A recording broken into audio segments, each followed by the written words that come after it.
Seattle at 8.5. So Seattle went 10-7 last year with a rookie head coach figuring out how to be a head coach and creating a culture on the fly. Geno Smith was the quarterback, and the offensive line was putrid, 31st, according to PFF. Well, they've certainly helped solve the offensive line drafting Gray Zabel, who is grabbing and picking up players like Chris Jones in the preseason. He's been unbelievable. And Sam Darnold, to me, is an upgrade. The other thing to think about was Seattle. They got the AFC and the NFC South, the two weakest divisions. So they play New Orleans and Tampa and the Colts at home. Jacksonville, they play Houston at home. I mean, Tennessee, at Tennessee, they got a much better roster than Tennessee. So would you be shocked if they got 6 out of 8 games against the AFC and NFC South? Would you be shocked if they won 6? Hosting New Orleans, hosting Tampa, hosting Houston, hosting the Colts, and at Carolina and at Jacksonville are not big home field advantages. So I think they could win 6 games just against the AFC and NFC South.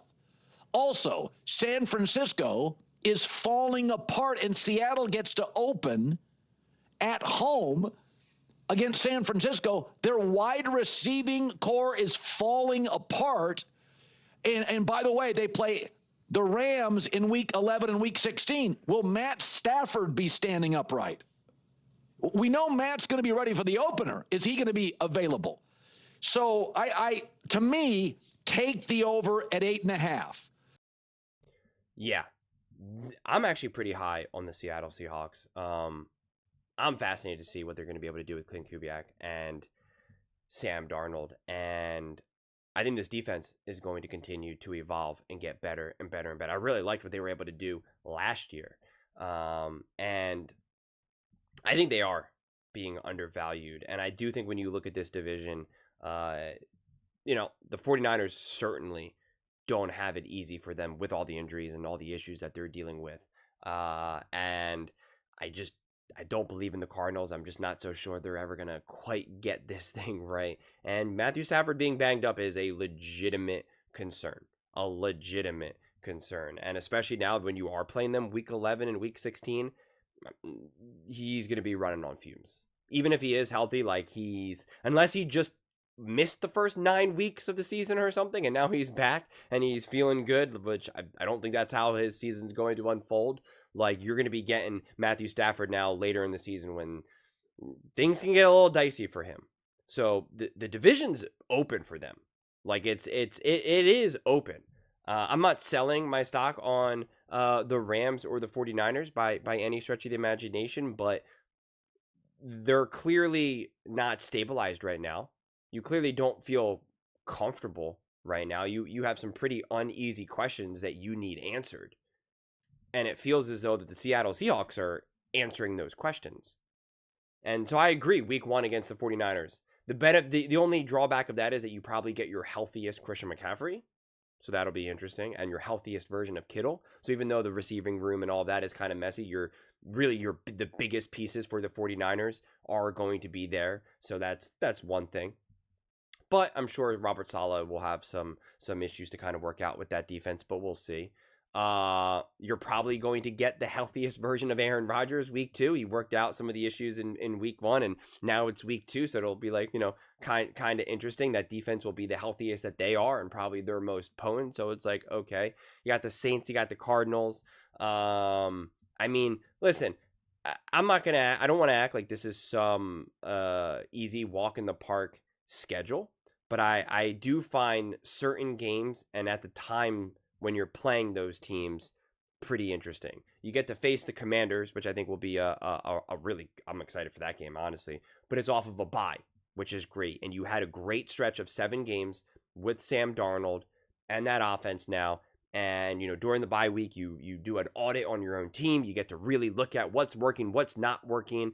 And the Commanders will probably be the best team that you're going to face in that first half of the schedule, and you get to do it off of a bye. you get to do it off of a bye after you get to kind of have a little bit of a mix of various high-quality defenses, some lower-quality defenses, some higher-quality quarterbacks, some lower-quality quarterbacks. Like you get a nice mix of teams that you're going to be going against, even a couple divisional rivals. And then you get to have the bye. You get to run your audit. You get to figure everything out. And then, boom, you have the Commanders. And then, boom, you have the Cardinals, which, again, I think should be, wins there. And then that leads into the Rams. And it's like, okay. And then now you have a run of really young quarterbacks. Cam Ward, J.J. McCarthy, Michael Penix. Who the heck is going to be the quarterback by week 15 for the Indianapolis Colts? I don't know, and neither do you. And then again, it's week 16 for Matthew Stafford. If he's feeling healthy and strong, then like I need to find out what he's been doing, because it just feels like he is going to be just, hanging on by week 16. And you're in that home stretch where you then get the Panthers and the 49ers. And then at that point, it's like, if you're scared by the Panthers by week 17, then you're probably not playing for much. So I think they have a really, really interesting schedule where you don't have this gauntlet where it's like, oh God, you got to play the Ravens, and then you have the Eagles the week after, and then you have the Cardinals, but then you got to play the Bills. Like they don't have that. They really don't. And any of their tougher games that they have are games that like you kind of have to win anyway, right? Like technically you're going to be looking at some of these tougher games, and it should in theory be the Rams and the 49ers, and it's like, well, those are your divisional rivals anyway. So it's just like, it's either, put up or shut up at that point. And I mean, like I said, first glance at this schedule, you're like, yeah, the Commanders, that's going to be probably the most dynamic team that you're going to face. And arguably, quick glance, the most complete team that you're going to face. And you get to do it after a bye, after having a whole collection of games that you get to learn, grow, evolve, and really figure out, like, okay, this is what's working, this is what's not working. We're facing the Commanders. Like, you get a ton of preparation. And then, yeah. And then you have a streak of games where you're just like, we're going up against young quarterbacks who are trying to figure it out. And granted, it's a little bit later in the season now, so they should start to have their feet a little bit underneath them. Like, if you were really trying to be greedy, you would say, well, I want to face the Vikings like week 1 or 2. J.J. McCarthy's second game of his career or something. Same thing with Cam Ward. Like, give me that week 1, his first game ever. But, like, still, I think it'll always be difficult for young quarterbacks to go up against great defensive head coach, just great defensive coaches in general. That's one of my main philosophies that I very much believe in. And you seemingly have that with the Seattle Seahawks right now.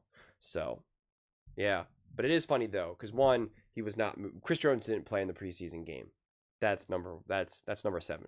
Number 8, someone said this in the comment section that I thought was really funny, where they're like, Colin loves the Seattle Seahawks and he loves Sam Darnold. So Sam Darnold going to the Seattle Seahawks is, just dangerous territory. And that did make me laugh out loud. I thought that was an astute observation. And right now, I think Colin, I was going to make this a separate video, but I think Colin has them 6th. I think he has them as a top 6 team. I think the only teams that are ahead of the Seattle Seahawks are the Chiefs, Broncos, Ravens, Bills, Eagles. I believe I got that right, which is pretty wild. That ends up being correct. Wow. The NFL is just a wild place. But those are just my thoughts. I'd absolutely love to hear yours. What do you guys all think about the Seattle Seahawks? Do you think they're being undervalued right now? Let me know in the comments below. I read every single comment, so whether you agree with me or disagree with me, either way, let's get in some discussions. Let's get in some fights, but ultimately, let's just have some fun. And please do consider subscribing. We are building an amazing community here, and I absolutely love to see you part of it. I want to build something that we all genuinely feel connected to, something that we're really excited to be part of. I think we're on our way to doing it. And please don't forget to give this video a thumbs up, as it really does help with the visibility and the algorithm. Thank you so much. See you next time.